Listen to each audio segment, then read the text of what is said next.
And now, Hangar 56 Media presents Spike's Car Radio, a downloadable cars and coffee, hosted by writer, comedian, and automotive enthusiast Spike Ferriston.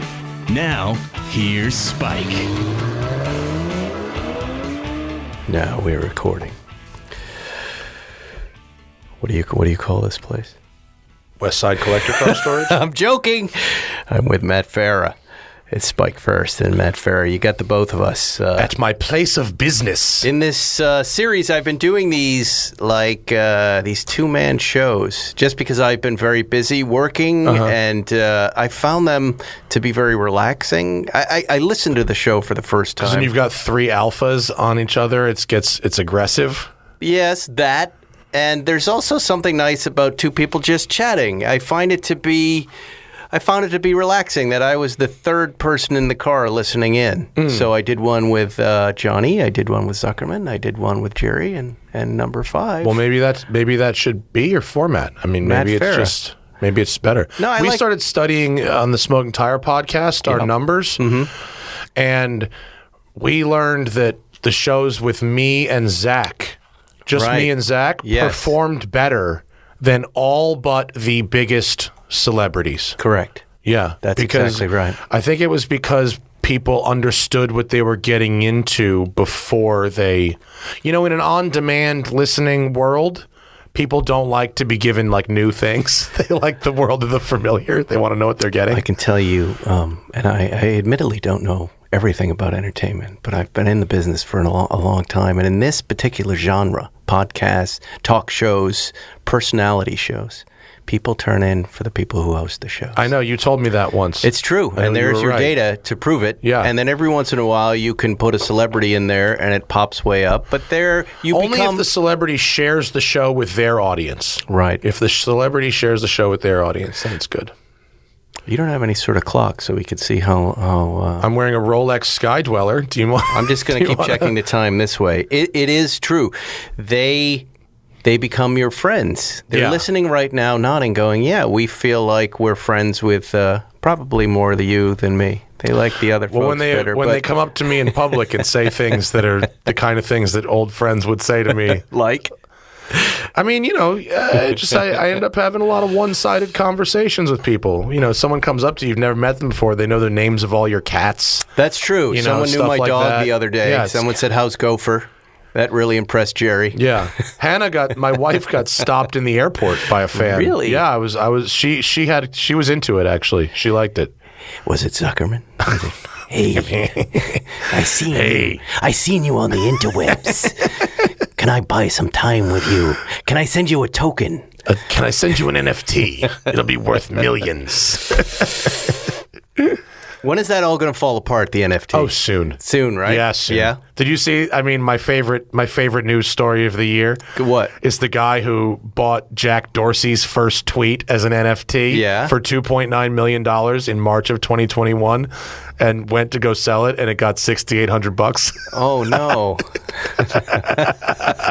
Those are some losses he'll be able to carry forward. 12 months. Just imagine, and people think buying cars is dumb. Imagine you bought a mint condition, 1,500 mile Porsche 959 for $2.9 million in 2021. You think you'd have lost every penny of it a year later? Think the maintenance costs would outweigh that? What an incredible loss. As you know, you can carry those losses forward. So for the rest of his life, he's got losses. He's not paying taxes. That he's going to carry forward. But, oh my God. Yeah. Yeah, there's a trendy nature to all of that stuff. Like, they're hot for a minute, like for a day or two. And the problem is when the underlying value of the item is zero. Right. Right? When Jack Dorsey, the Twitter guy, says, I'm going to sell my first tweet, there's a level of hype behind it, right? And excitement that week. Right. But the fucking next guy, now you've bought it. Now you've spent all this money and you have it. What do you do with it? You just post it on your Twitter feed every day? How do you remind people that it even exists? It's not a thing, right? It's not a thing. But, look, I'm totally with you on this. I watch my kids play these video games. They started with Fortnite, now it's Call of Duty, and they are always going, hey, I want money for a new skin. Or they get money for their birthday, and then they buy this thing. I bought the this pack for $50. Yeah. And I'm like, but you're buying air. You're buying nothing. You wear it in the game, but show it to me when your computer's off. You can't. You should be careful about continuing to enrich these gaming companies, but they don't see it that way. So is there a future in this stuff or not? I mean, I think right? the decentralized technology, the blockchain technology, will find practical purposes eventually. Right. But right now, it's a digital Ponzi scheme. Right now, what it is best used for is for people with an audience who have the ability to hype shit. Yes. To extract cash, quickly, U.S. dollars, from people who have fear of missing out and want to get in on the trend. The beginnings of this were called the pyramid scheme. It may even be before your time, but I remember being a waiter and someone coming up to me going, all you have to do is put in $2,500 and you pay it up, and then when you're at the top of the pyramid, you get $100,000, right? Yeah. You lose your $2,500 and then you lose contact with the people who got you in there. It was this pyramid scheme and someone was getting enriched, but I always lost. Yeah. Now and then it went away, and now I think it came back as this digital stuff. Well, you get excited. It's a new kind of unregulated security. It's unregulated, right? And people aren't aware of Ponzi schemes or pyramid schemes, and all the money goes in, and you wait, and then you're screwed. Then it turns out you've spent $3 million on a tweet that I could just go on Twitter and screenshot. It's crazy. We will talk about cars, ladies and gentlemen. But first, let's talk this is more fun. about every plate. Dinner is unavoidable, and it's something we plan around almost every day when you think about the time that goes into deciding what to eat. Shopping, prepping, and cooking dinner can really add up, and sure, alternatives like takeout and delivery are convenient, but they can quickly burn a hole in your wallet. Enter Every Plate, America's best value meal kit. Let me tell you something, Matt Farah. Forget about value. My wife, I forgot Every Plate is our sponsor. They sent 2 boxes of stuff, right? Yeah. I come home and I had this delicious citrus pork tacos, and I'm like, where did this come from? She goes, that sponsor Every Plate that you have. Like, nice. It's a great value. Coming home to food is excellent. The food was delicious, and once again, it's like for 4 nights in a row. And this is no criticism. My wife works very hard with the kids. She's taking care of everything while I'm working on this movie. She cooked dinner every night with this kit. And I said, do you really love it that much? She goes, I do, because it's got the recipe. It's got all the food. I didn't have to go out shopping. You're still cooking. It's just you're not doing the annoying parts of the cooking. Yeah. And she makes it, and whoever eats it, I ate it every time. I was off my diet 4 nights in a row. I came home and ate all the tacos and then the chicken meatballs the next night. That's my pitch for Every Plate. And you guys, you're gonna love what they have for you here. Let's see. Every Plate. You got a code for them? You can try Every Plate for just $1.79 a meal. $1.79 a meal. It's cheap. It's delicious. By going to everyplate.com, entering code SPIKE179. Get started with Every Plate for just $1.79 per meal by going to everyplate.com and entering code SPIKE179. That's $104 value. But look, sincerely, Every Plate. Pork tacos. You'll eat way too many of them. You'll eat way too many. How tacos have gotten real fancy in LA? It's fancy. Not like your Mexican street taco is still the classic. But like the other night, I was like, I'm gonna make tacos that are like my mom made in the 90s. Your mom made tacos in the 90s? Not like from scratch, but like the Ortega or whatever kits. Yeah, the kits. I didn't think they made tacos east of the Mississippi. They did. Never saw one till I came to California. Yeah, there were occasional tacos. Wow, but like hard shell. I hadn't had a hard shell taco in like a long time. God damn, was it good? It's great. I was like, oh yeah, this is why I like. We have Taco Tuesday in my house, and they're crunchy and delicious. Let's talk cars. Kay. First of all, I really wanted to come in because I saw you had a new job. Congratulations, Road and Track. Editor at large. Editor at large. Do you know what that means? I don't, and I know when I saw it announced, I went, I don't think Matt knows what it means, because then you had to issue a correction. I did it. But honestly, congratulations, and tell us all about it. What does that mean? Mike Guy, who's the editor in chief, is like, I want you to be I love Mike. Mike's who awesome. we were hanging with. Yeah, just he's recently. great. Right. I want you, and he supported me when he was at the Drive before this, and I've been writing for them freelance for a few years now. I love writing for Road and Track because it's the magazine I read growing up, you know, and you know, when you're a kid reading car magazines, it never seemed like the kind of job that was like that regular people could do or that like was attainable or achievable. It seemed like you had to be some giant, some special person to do it. And so that I get to actually have that job now is pretty amazing. So editor at large, I found out. I always read it. It sounds like someone who came out of retirement or something to do the job, you know? Yeah, or you're missing in the forest. It's right. the editor at large. Yeah. He's gone. No, it literally means you write the large pieces. Oh, wow. The big comparison tests, the big features, the big travel pieces, and so So you really love to write. You love it. Really? I love it. You love the loneliness and facing the blank page. I love being able to sit in front of a typewriter with a whiskey and hate myself. No, I after so many years of making videos, like with the videos, you have to get it all out right there while you're doing it. You know, most of the time, if you're Anthony Bourdain or Jeremy Clarkson, you have a little more breathing room. Only one has more breathing room. Oof. But go ahead. That's fucking cold, but funny. I didn't bring him up. That's dark, but funny. You know, when you're doing YouTube videos, you really got to get it all out in the car while you're there, real time. You don't always remember everything. You don't always say everything in the best possible way it could be said. I happen to be pretty good at that, but like, you know, nobody's perfect. But with writing, you get to have the experience and then go home and think about it, go for a bike ride, clear your head, mull it around, have some ideas, come up with some thoughts, decide that this paragraph is better here, decide that this paragraph isn't necessary, decide that there's a better metaphor. You know, you're a writer, you get it. And so... when you drive a car, so you just get out of a car. Yeah.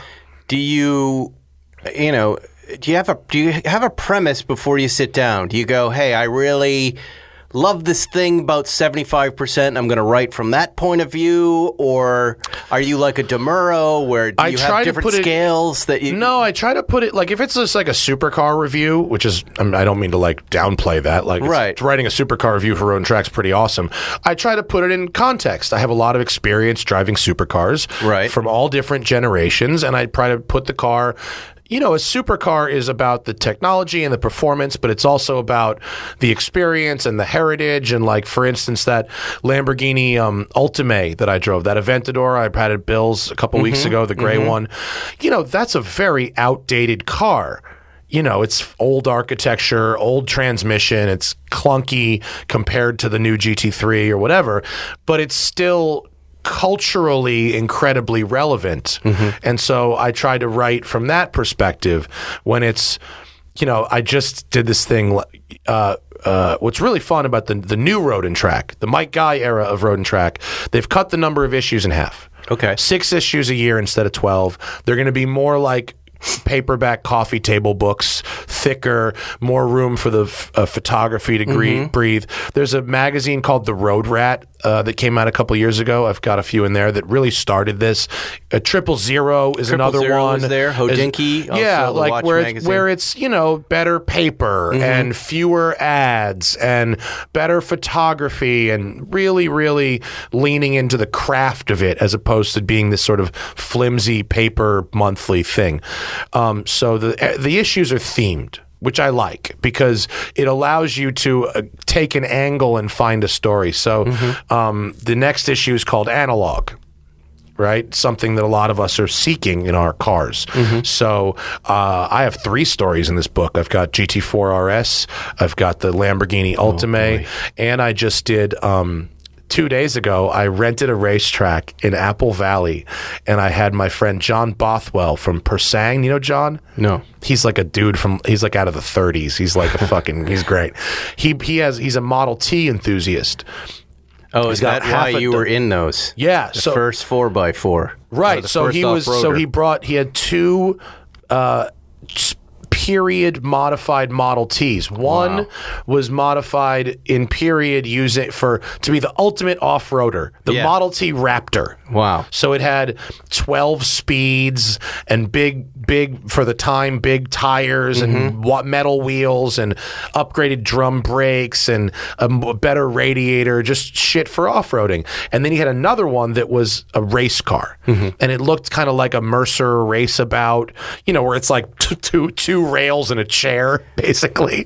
And these two extreme opposites started in the middle as the same car. Right. The same, they invented the aftermarket with the Model T. A Mercer was like $8,000. A Model T was $250. Yeah. And so the race car one had a gas pedal, which was novel at the time, and this V-shaped radiator for extra cooling, and the whole engine was moved a foot back in the chassis, and just all this, race stuff. Yeah. And so I got to drive both, back to back and explore what the aftermarket, the creation of the aftermarket and the American tuning culture around the Model T, which democratized performance. And, all it took was like two neighbors to roll up next to each other in the same Model T for one of them to go, I need to change mine a little bit. That was the beginning. And, they had these catalogs that I've seen that are really, really thick and so many parts. I mean, you think that you can modify a Mustang or a Porsche today? Yeah. Like, fucking no. I mean, a lot of people don't know those rubber testicles came from the original Model T accessory catalog. They were horse nuts. They were, and there was an Amish Playboy lady with all her clothes on, also from that same catalog. So that story is coming out as well, and it's like, as analog as cars get. That's exciting. A lot of ways to die. So I pitch that, so I get to do stuff like that. Amazing. Yeah, amazing. Cool. Yeah, road and How track. many road and track guys are out here in L.A.? Is it just you? Yeah. Because Mike's in New York. Mike's in New York. Couple are in Michigan. Couple are up north. Yeah, I think I'm the LA guy. And they lean into old media. They lead into the paper pages. Yeah, I mean, they have the website obviously as well. Is there a whole different team that does that, or are you involved in that? There's a different team, but I will be writing one That's where story. Travis is, right? Travis is running, the editorial for web. Right, Travis I just wrote my Nissan 400, or it's not 400, just the new Nissan Z. I just wrote that for the website. So I want to ask you about the GT4 RS in a minute. Yeah, we could do that. Let's talk about collecting cars. Collecting cars. Edward Lovett. And? Chris Harris. That's right. I make sure to put Ed Lovett first just in case Chris Harris hears He this. just tagged me in an Instagram post for this car right here. Is that the yellow CGT? Yeah, I saw that one. 2005 Porsche Carrera GT. There are rare supercars, and then there are rare supercars. Is there something special about that yellow one? This beyond Porsche being Carrera a Carrera? has only 89. Oh, wait. This Porsche Carrera is one of just 89 cars that left the factory in Faience Yellow, otherwise known as color. Yellow. It is exciting to drive. It is to look at with the race red. I think they mean race ready 5.7 liter V8, V10. The greatest sound in all of automotive. I will tell you. I've driven them. I shouldn't have hyped these because I was hyping them when they were going down. The key is to buy them and then hype them. Buy first, then hype. I was just like, there's nothing like this car. Yeah. And if you're going to have a Porsche collection, you got some money, you got to have one. And then they went pop. 604 horsepower. Sure, they're a little tricky out of first gear, but whatever. Nothing sounds like this. This car has been with the seller for 7 years and has detailed service history during their ownership. The original Pilot Sport tires fitted to the Carrera GT left something to be desired, so bidders will be pleased to know this car has newly fitted. I know what you're thinking about right now. Set up in good. I'm thinking no-rated Michelin Pilot Super Sport cars. Now, where was there a big Carrera GT accident that had something to do with the tires? You read the first half of that sentence, and I went, oh, no. It said the original tires. I was like, no. We all thought of something. Don't think about it. Don't say it.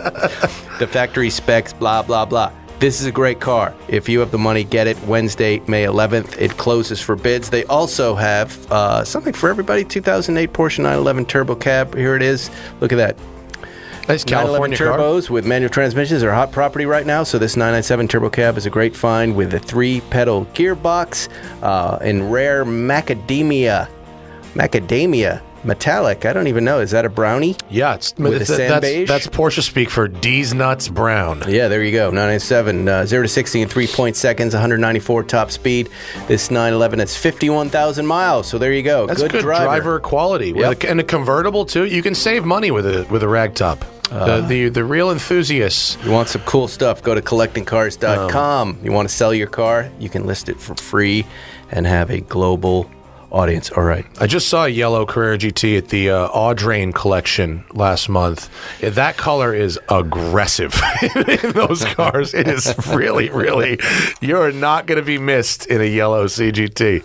They're going to see you coming. I drove the yellow Audi R8 and really loved the yellow on it. It just made Isn't me that happy. a nice car? Yeah. It's a really nice car. I mean, it's like a Huracan that's just so much more comfortable.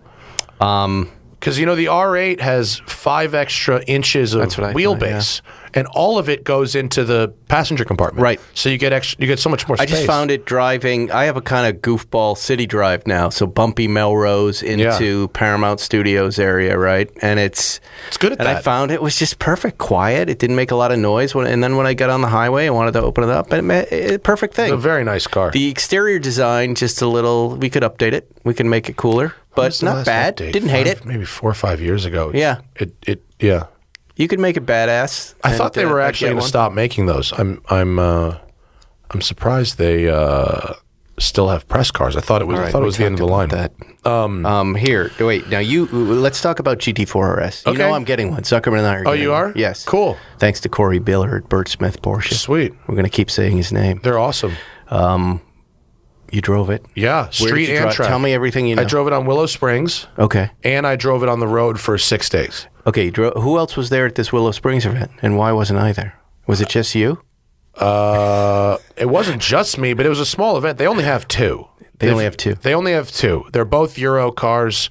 They have a yellow non-Weissach and then the blue-gray with Weissach. The show car. Yeah. Beautiful. Yeah. So there were only 2 in the country. So they were, and the only reason I got to do a second go was because of the road and track. That business card is excellent. Oh, good. Because otherwise I would have only had the track drive. Yeah, you needed help getting press cars. I mean, you're already doing fine. No, I know, but and it's nice of them to invite me to the track event. Yes. That was good. I got a video out of it, 2 videos out of it. Wow. But the road and track piece got me 6 days on the street with it, which I thought was all right. Context. Well, let's start. You sit down in the car. It is the best modern Porsche. Period. I have a GT3 Touring. Better? It's better. It's better. Yeah, Why? it's better because size. The size. It fundamentally has the same amount of space in the driver's compartment, but the rest of the car is smaller. Mm-hmm. It's better to place on the canyon roads. Mm-hmm. And don't get me wrong, I love the 992s. I really do. I had the Turbo S lightweight last week, and I loved it. But GT4 RS, it's the best engine they've got, right? Yep. Paired with arguably the best gearbox they've got. Mm-hmm. Put in the best chassis they've got. What's the weight? Is it different? The weight is... Than a GT3? It's lighter. It's lighter. Yeah, it's lighter. It's like 80, 90 pounds lighter than a GT3. Okay. The airbox is in the cabin.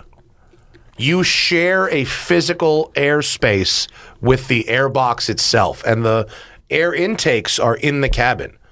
So they get rid of the rear quarter windows. Those are the air intakes. And the air goes right behind your head into the airbox that's sitting here. So do you have to have your windows open? No, it's loud. It's just loud. Oh yeah, it's loud. Wow. But it's good loud. It's good loud. It's good loud. Wow. Yeah, there's no other car that sounds like this. The GT3 Touring is a little bumpy on the road. The tires are a little loud. And did you notice that in this car? The 4RS it's an RS product. It is. It's harsh on the street. It is. Right. It's in the canyons, it's great. On the track, it's incredible. And when the tarmac is good, it's good. But on the LA freeways, it's rough. It's a little noisy. It's rough. Right. I even said in my, you got to bring a bib because if you try and have a tumbler of coffee, you're going to spill that shit all over. So it's that rough. bumpy. It's rough. Yeah, it's rough. It is.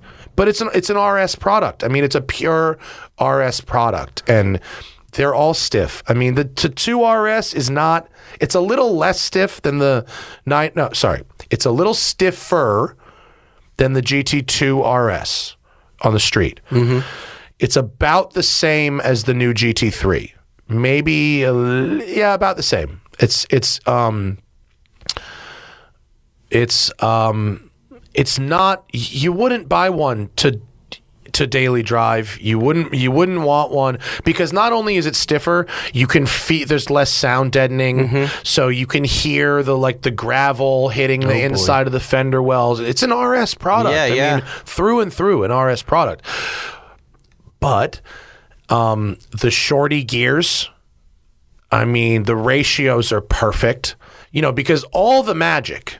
And you know from the GT3, but even more so in this car because of that airbox, all the magic happens between 7 and 9,000 RPM. If you don't shift past 7, you're not doing it. You're not. I mean, it still sounds nice. It still is good. It still is balanced. It still has amazing brakes, amazing steering feel, amazing all that stuff. But if you're not revving the absolute snot out of it, you're not getting your money's worth. And it'll take it. I mean, at this track days, there was 4 or 5 journalists there, plus Pat Long, and we were beating the balls off these cars. It was hot. Wow. And we were beating on them so hard, and they couldn't care less, these cars. That's what a Porsche GT engine is for just smashing the rev limiter, and it just doesn't care. Between 7 and 9, a sound comes out of this car, not inside, a sound comes into the car that will make you tingle. Really? It is so good. It sounds like you ever been in a McLaren F1? It sounds like that. Mm-hmm. Where it's just this mechanical harmony, combined with that wah of an engine that's got like the carbs. You ever drive like an old V12 carbed Countach or something? It's like that meets that Porsche chain whine meets like the valve, and it's just all being shot into your ears. It's so great. Do you think they're gonna, they're rumored the Sport Classic they announced? Yeah, I saw it. It's gonna be cool. It's gonna be awesome. GT4 RS cooler? If I only had to pick, it depends. If I wanted something I took out every weekend and only drove in the canyons or only took the track days, GT4 RS. You could daily drive the Sport Classic. Right. That's the 4 RS is not a good daily driver. It's not. Extreme fun. I don't recommend it. It is like sensory overload, fizz, motorsport theater. It's the extreme of those things. That's exciting. But you don't. You wouldn't have. It wouldn't even be fun to daily drive. Right. It's just rough. Right. It's just rough and feels like a race car. GT3 RS, the last one, that wasn't so fun to daily drive. It felt like a race car too. I got out of our GT3 Touring into the GT2 RS, and I felt like I was in a Mercedes sedan. I was just like, boy, this is a comfortable car. It also felt smaller and small for the first time. Well, and so now if you get in the Cayman, you go, oh. Yeah. So, for me, my car went into the ocean. Right. Expensive coral reef. So I have an update on that. They're building me a new one. Mm-hmm. In theory, mid-July. In theory, I'll have it of 2030. Yeah, 2030. So first, they ran out of ceramic brakes. And they said no ceramic brakes. Right. Then the wiring harness thing, right? But they got with the ceramics, they got them back, right? No. I just ordered ceramics. Right. For a 23 model year build. Right. Yeah. They canceled them for all 22s. I see. Now, I found a workaround. Which is? DeMann, who's doing the engine for me, his shop builds race cars, and they take them off a lot of cars. Oh, wow. So he had a brand... What do you mean? Why? The guys who do a lot of track days, they like to take off ceramics and go to steels. Because they are cheaper to replace, honestly. Okay. And they don't care about things like brake dust and stuff like that. A really good set of track steel brakes if you're really building a race car, will suit your needs better than the ceramics. The ceramics are really great for the enthusiasts like us who want to drive the car hard and not replace the brake pads and not have the brake dust, that kind of thing. But for actual like track junkies, so anyway, this guy takes off ceramics from brand new cars. So he got a set of rotors from a 2018 GT4. They're identical to what's in the current one. And then I got one of the 4 remaining sets of ceramic calipers from the parts department in Germany. Wow.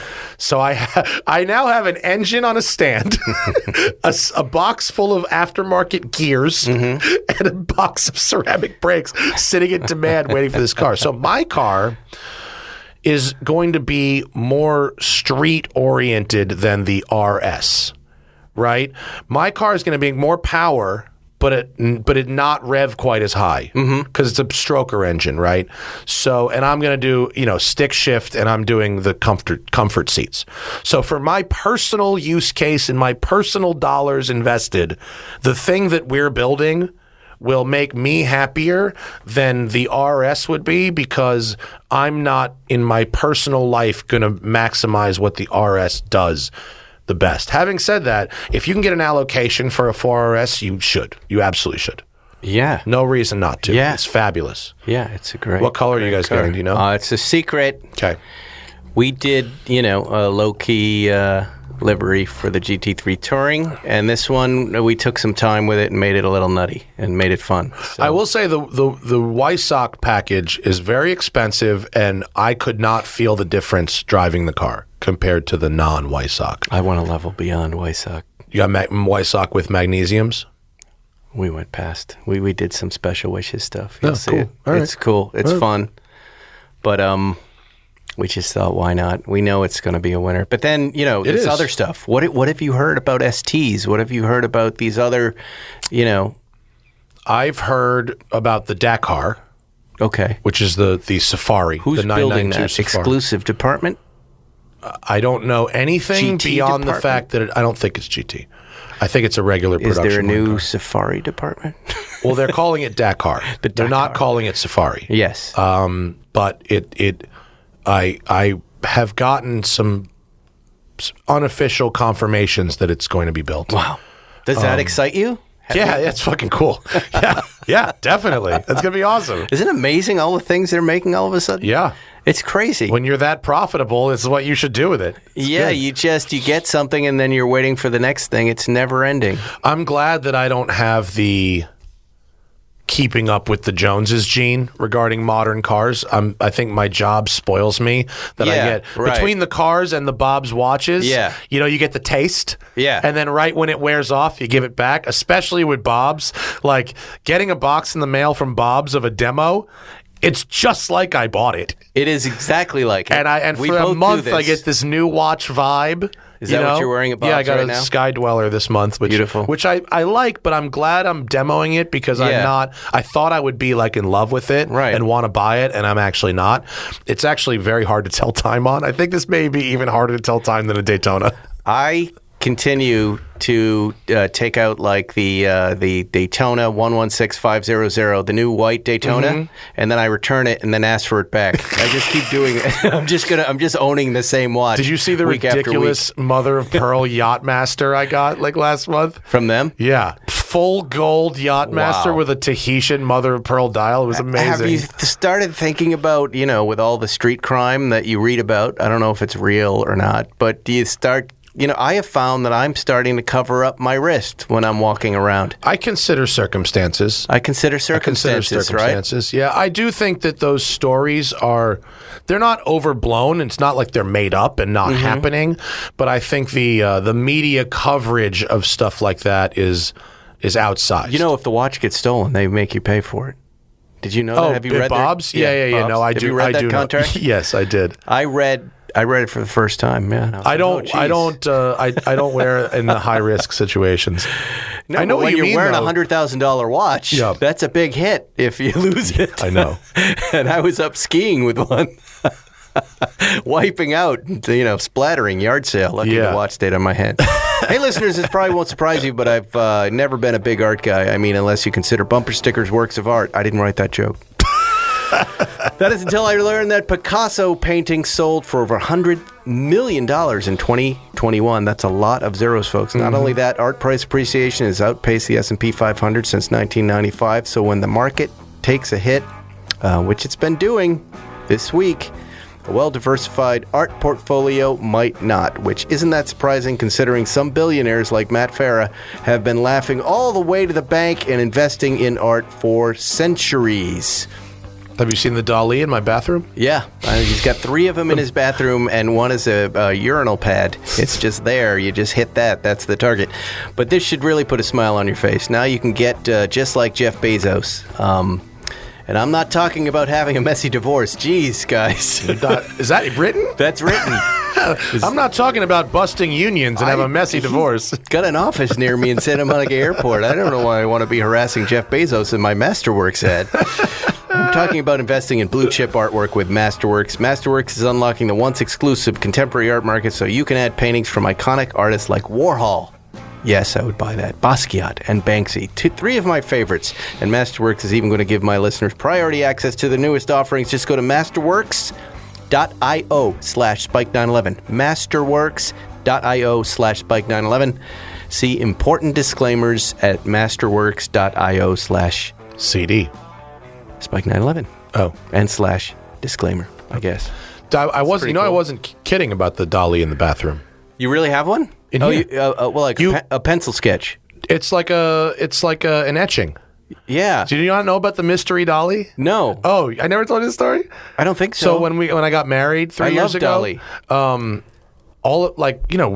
Basically, if you people out there don't know, now wedding gifts and everything is just done and mailed. No one brings anything to the wedding, right? So for like a couple months, we're getting shit in the mail from the registry and from whatever, right? And gifts and this box shows up. It's like a crate, wooden crate shows up at my house, and there's a fucking Dali in it. Wow. And it's like in this, gilded, art gallery frame, certificate of authenticity from some gallery in the East Coast. There's no note. Wow. There's no card. There's no anything. Right. And Hannah, my wife, was really organized in terms of her spreadsheets of, who got us what gifts so that she could we could write thank you notes. Of course. And whatever, as you should be with these types of things. Nobody on the fucking list was missing. There was no blood. So this Dali shows up and I called the gallery. I left them 2 messages. They never called me back. Wow. And I have absolutely no idea where it came from. And we called it the mystery Dali. And it's hanging. You still don't know? So I do know now. A year and a half later. Yep. My one friend who was invited to my wedding but couldn't come. He goes, "Hey, did you ever get that painting?" Oh my God. And I was like, "What?" And he goes, "Yeah, I remember from high school that you thought Dali was cool." Yeah. Literally my friend from high school. And he sent me this. And I was like, "Dude, we've had That's a huge gift. It's a huge gift." I mean, they're not multi-million-dollar paintings. It was a few $1,000. Yeah, they're in the thousands, right? It's like probably 5 figures. Yes. And this guy says it to me. And then I don't with no. What does your friend do that he's got a movie that kind of producer scratch? now. Oh, really? Yeah. So am I. Yeah. Wow. What movies is he making? He's making something right now that's about Salvador Dali. No.Is last movie was pretty good. His last movie was called Ingrid Goes West. It was like a Sundance movie about this Instagram stalker chick with Aubrey Plaza was in it. She's lovely. She is lovely. I've met her a few times. Yeah. He's working on a new one right now that I can't remember the name of, but he's a movie producer. And so he sends me this thing. And he lives here now? He's, bi-coastal. Yeah, wow. New York and L.A. But he it's hanging in the bathroom right now. And you didn't thank him for a year and a half. I didn't know who to thank. Did he explain why there was no card in it? No. What the hell? What kind of movie producer would do this? He had no explanation. No follow through on the note? If I sent someone a painting like that, I'd be fucking pissed if they I'd be delivering it in person. He wasn't mad. He was literally like, hey, did you ever get that Salvador Dali I sent you? I think about art a lot, and at one point I became really obsessed with like Porsche art and old posters, and I started buying up. And luckily it was early when stuff really wasn't expensive, and I have some stuff that appreciated in value. But I found out that I would get obsessed with a poster, and a race for like 1958 or this Belagon thing, and I'd find it, I would secure it, I would pay for it, and then I never thought about it again. I would hang it up, and then I wouldn't even look at it.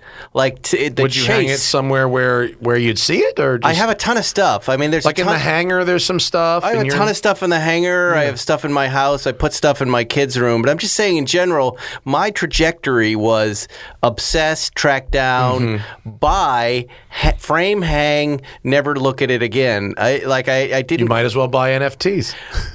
I could, and I stopped doing it. And then I noticed I'm storing a ton of stuff. Yeah. It's a really interesting thing about memorabilia. Like, you get it, you want it, but then I found the stuff that I put in my kids' rooms, I see it in photography. Like if we're taking a goofy picture of the dog, I see it in the background, and I go, oh, that's cool, right? But I have trouble, and so I don't know that I would ever spend, because if you had $100 million and you wanted to buy a painting, don't you feel like you're just bragging? You're just going, hey, look at this. We have a friend in common whose name I won't say, but he has he lives here in L.A., and he has one of the biggest private Warhol collections in the world. Really? He's like 35 Warhols.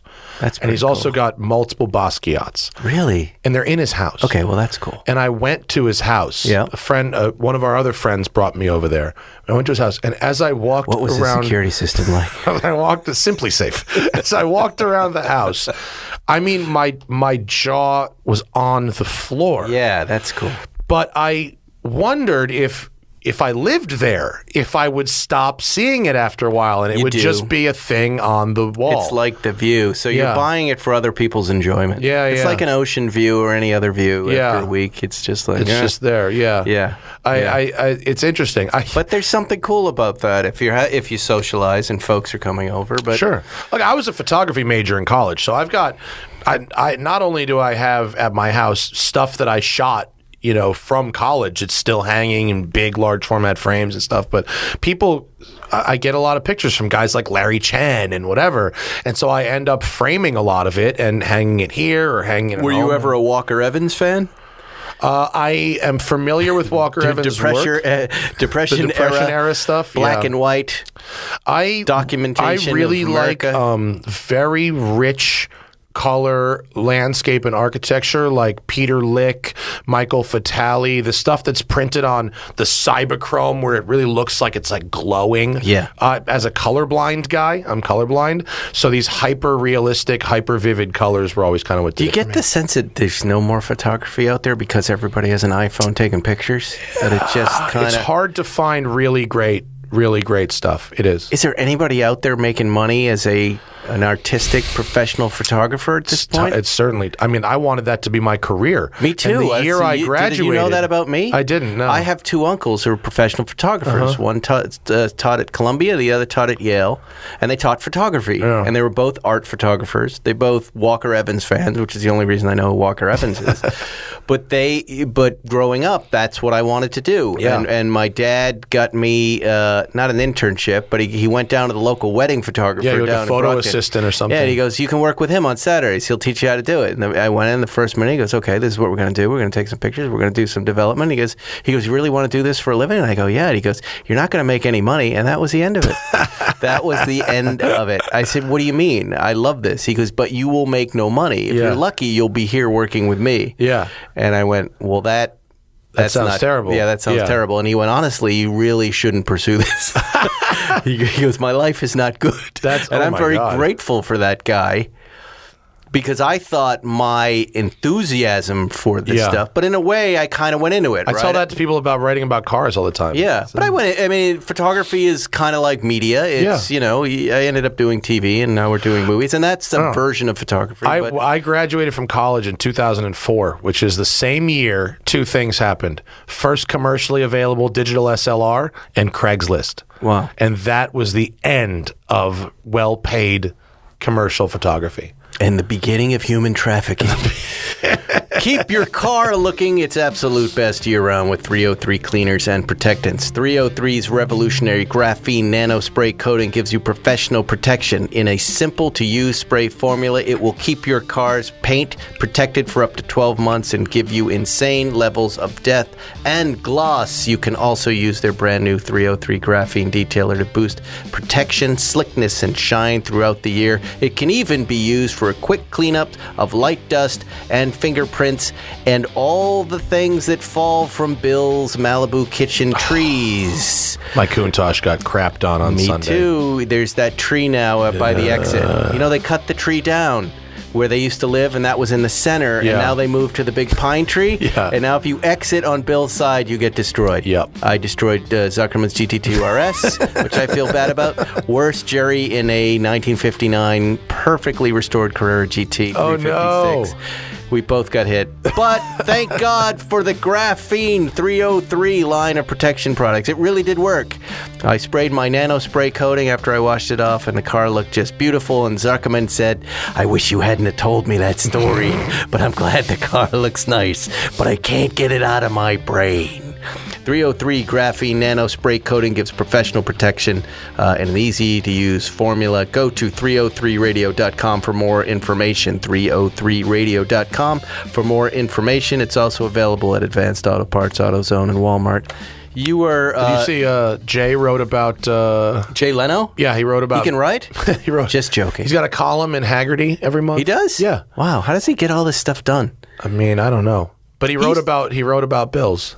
He did? He wrote about the situation. Oh, wow, that's great. Yeah. What did he say? Oh, the situation where the police are... Yeah, just like the whole, you know, that he likes going to Cars and Coffees and likes talking to people and whatever, and you leave a spot for him. And He said that? Yes. Oh, my God, how sweet. But that, you know, he said it's like that how dumb it was. People, the headlines obviously take the celebrity's name first. Yes. And he was saying that how dumb they're calling it like Jay Leno and pals. Yes. He's like, as if I was leading a procession of cars, you know, to Bill's. And they're saying like, how would you like it if we all parked in your lawn? He's like, I'm not on your lawn, lady. I'm in a parking lot. I'm parking in a space that's meant for parking. Like, we are old guys getting coffee and our legs hurt from standing, and we just sit and we look at cars. And I have a new hat. Is it still going on? I mean, I haven't been out in a couple weeks, but it's still going on. Everybody's still showing up. Everyone shows up between 10 and 10:02. Right. Between 10 and 10:02, it's 150 cars instant. I was told that I don't promote it anymore, so let me promote it right now. Come any Sunday to the Malibu Country Mart, and there's always cars to look at, starting at 10 a.m., and make sure you buy something at Bill's of the Malibu Kitchen. Audi's going to be there with a new A3. Did they call you about that? Someone did ask me about bringing it. They said, look, I said, don't use my name. Bring whatever you want, but I didn't tell you to show up. They were like, do you want one? I think it's next weekend. It's Memorial Day weekend. Yeah, it's this weekend. Yeah. They're going to have the new A3. They wanted us all to drive A3s. I'll drive an A3. I've got that Lucid. Which is the perfect hack, because I can be like, I need to go to the Chargers, and they have to let me in. I want to hear about the Lucid. It's cool. Yeah. Have you been around one or driven one yet? Well, you know, I have a friend who's got one. I've been reading a lot about they're having trouble making them. They've been there's been supply chain issues. Yeah. But what do you think? They're getting parts on Amazon? Is that what you just said? Is that for real? Oh, for real, yeah. In fact, I think it was The Drive that broke the story. Somebody did. But that's so funny. Yeah. They spoke to 6 people who were working there. Yeah. Confidentially. Yeah. But 6 different people. I think 1 is still there. The other 5 were not working there. And they were just like, it's madness. Startup madness. Starting a new car company must be very hard especially right now. Yeah. But you like it, right? You're rooting for them to succeed or not? I'm rooting for them to succeed. I like it. It is a very cool product. I mean, the styling I really like. I think it's very French deco. If you said this is the new Citroën DS, I would be like, yes, of course it is. It's very comfortable. It's obviously, very fast. I've got the fast one. It's 1,100 horsepower, Wow. which is just, crazy. Which charges up to how many miles? This thing has the range is 440 miles, and they have the long range. This is not the long range one. This is the performance. The range one apparently is 520 miles, which only quote air quotes has 900 horsepower. And will it still charge overnight, or is that leaving it linked up for a couple days? No. I mean, it has. You know what I mean? It has a big battery pack. I wake up in the morning, it's ready to go. It will charge at the same speed as a Tesla. Okay. From a level 2, if you've got a home charger, it'll charge at the same speed. It has a slightly bigger battery than a Tesla Plaid, but it is also a little bit. It's miles per kilowatt hour is how they judge that. It is slightly more efficient. It's very slightly. I mean, it's like a 0.05% or something more efficient. They say than because of the aerodynamics and the blah blah blah blah blah. Right. It's the most efficient of the high performance EVs according to them. I have no way of fact checking that. And how is it inside? Silent and lovely and luxurious, or I mean, we probably should have let you poke around before the show so you could judge for yourself. But the one I have is a early car. It's a very early pre-production car. So the build quality feels really nice. The materials are nice. The massage seats are great. The computers are a little slow to respond to touches, but I have been assured that the production cars are much faster. This thing has like 7,000 miles on it, which for any press car is a very old car, especially for a company like Lucid with a startup. But the way it shows very little signs of wear on the leather, on the other materials for being a 7,000 mile press car. It's when I drove it in the canyons, the first time I drove it, I had like an hour. And I was just like, okay, how do I put it in drive? How do I put it in fast? And now I drive. So dynamically, I was really impressed. It's fast. It's planted. The brakes are great. The ride quality is really good. All that stuff is great. I drove it in a pissing rainstorm, and it really performed really well. Wow. Driving it around the road in traffic, trying to futz with the radio, trying to type in GPS coordinates, trying to like do things while I'm driving. It's not quite as intuitive as Tesla or Rivian. Tesla and Rivian have very similar UI. And those are like urinary tract infection, yes. Okay. They both do the UIs really, really, really slick.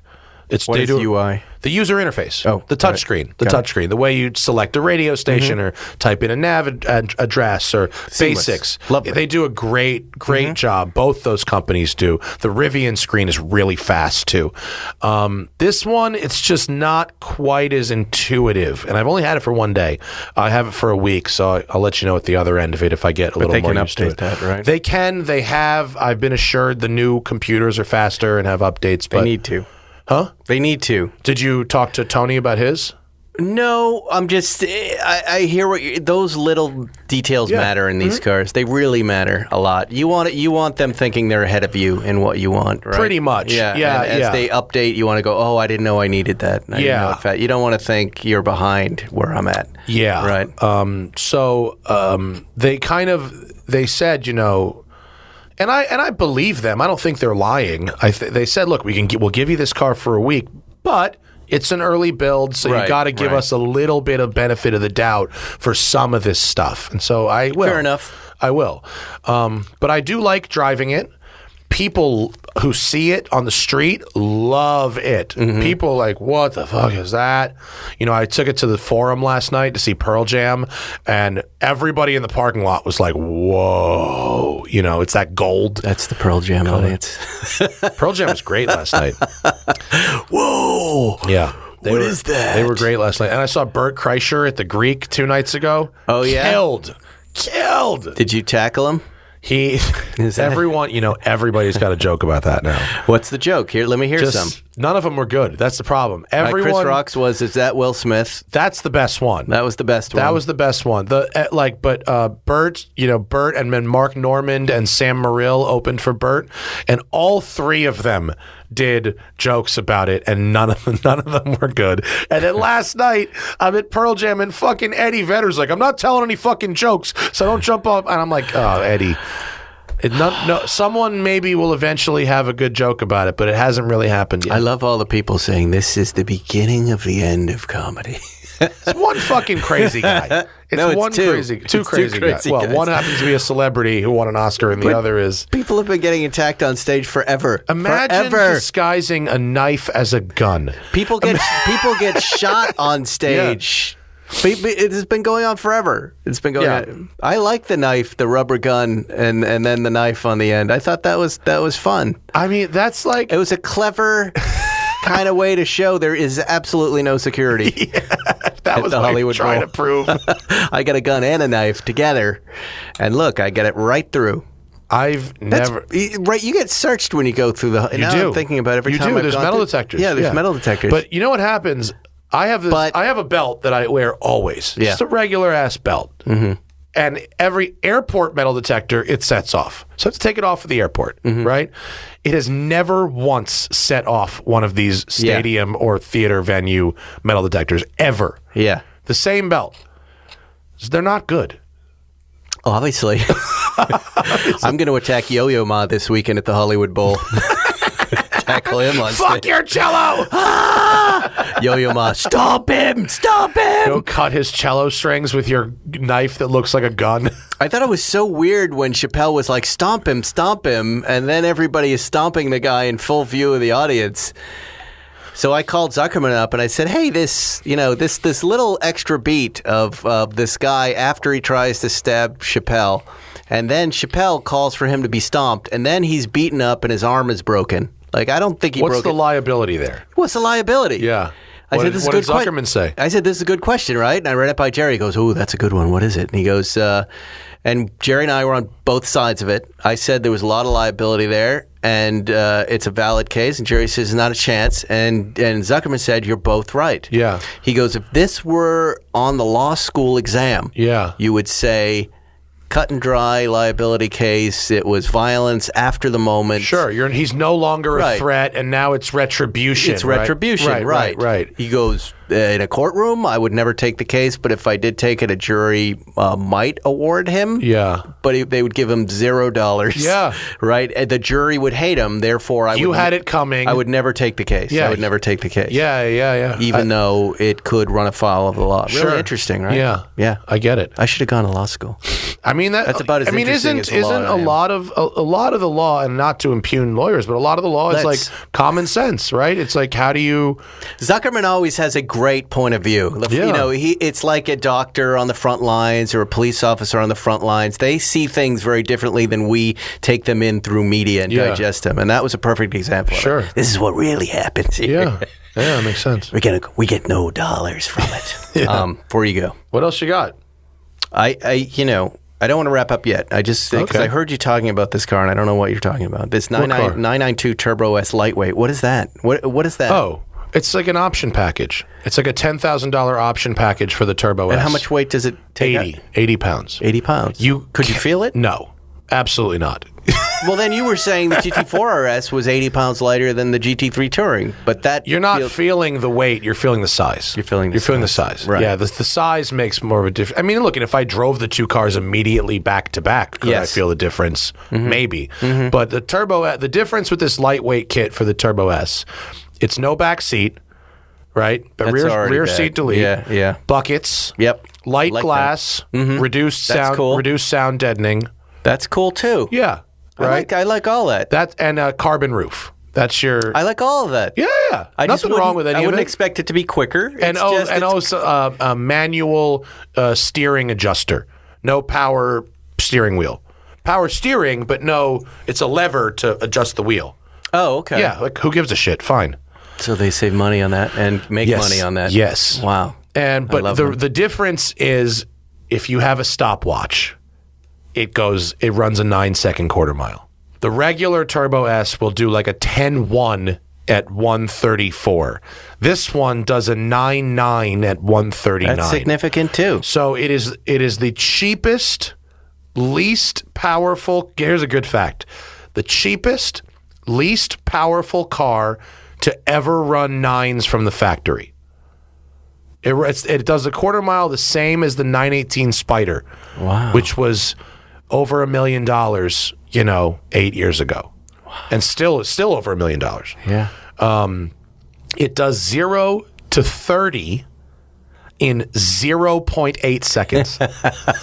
It launches hard as a mother. And by the way, that's quicker than a Plaid. Yeah. Actually. It is? Yes. Wow. It's a tenth quicker than a Plaid. To 30. To 30. And then it does 0 to 60 in 2.1, which matches the Plaid. Wow. 2.1. 2.1. Wow. Yeah. This fucking thing rips. That's amazing. Yeah. All right. I'll take all of that.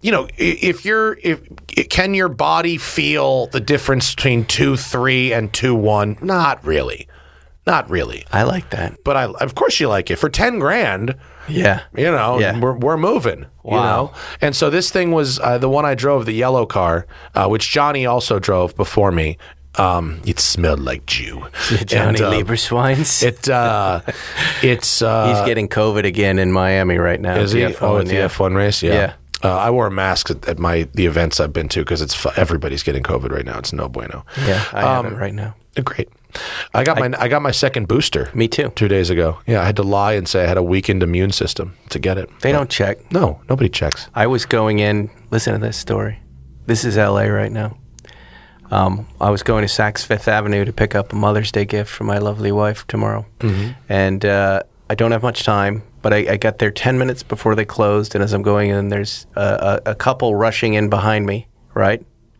And it was a middle-aged woman without a mask, and it looked like her hotel driver with a mask. And as we're going in at the same time, he goes, you don't have to wear your mask in there.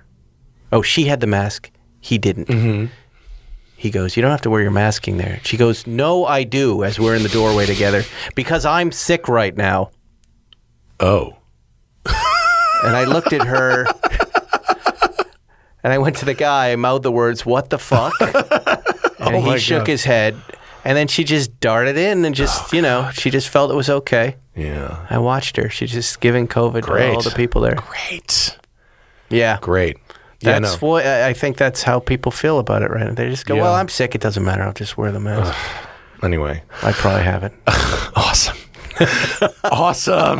Well, Matt Farah, thank you so much for letting me come to your beautiful studio. Thanks for coming by Westside Collector Car Storage. We'll be doing a big cigar smoke soon back up in Baldwin Hills. We'd love to have you back up there to smoke cigars. Sure. With the gang. Sure. Maybe one day we'll do a full 5-on Spike's Car Radio host show. Be very aggressive.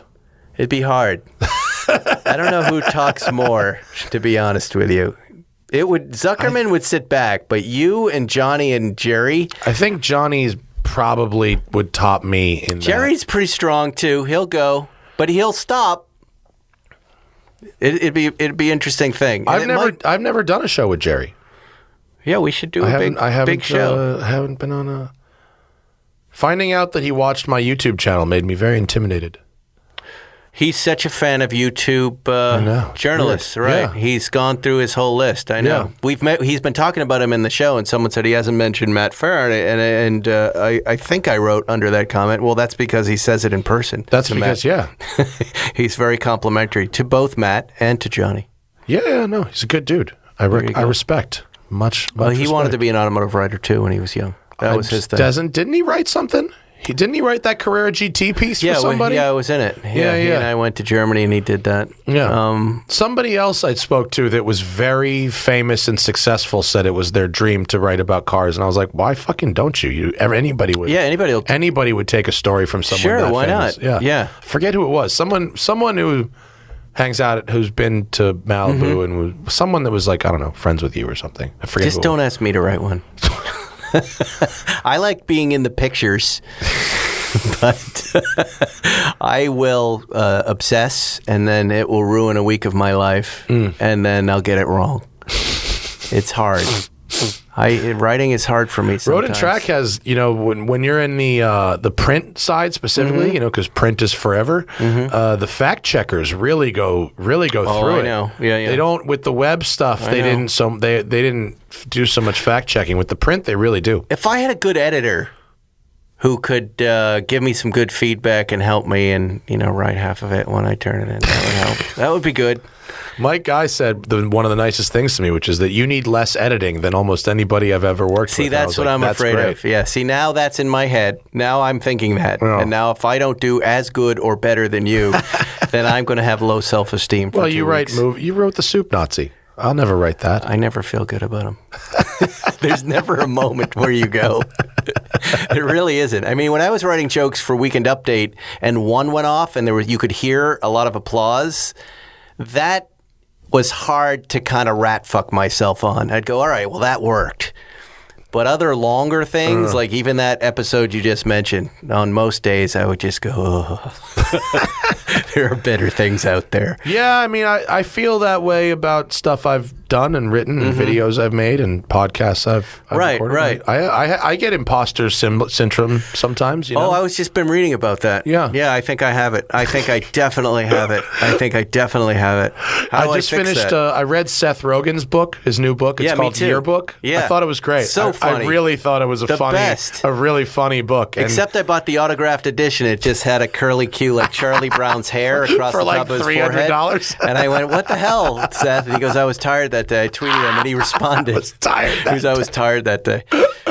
But yeah, what were you going to say about the book? He has imposter syndrome? No, but he talks about, being, even though he's already been successful and he's had some success, he's put in the room with certain people and he's like, what am I even doing here? Yeah.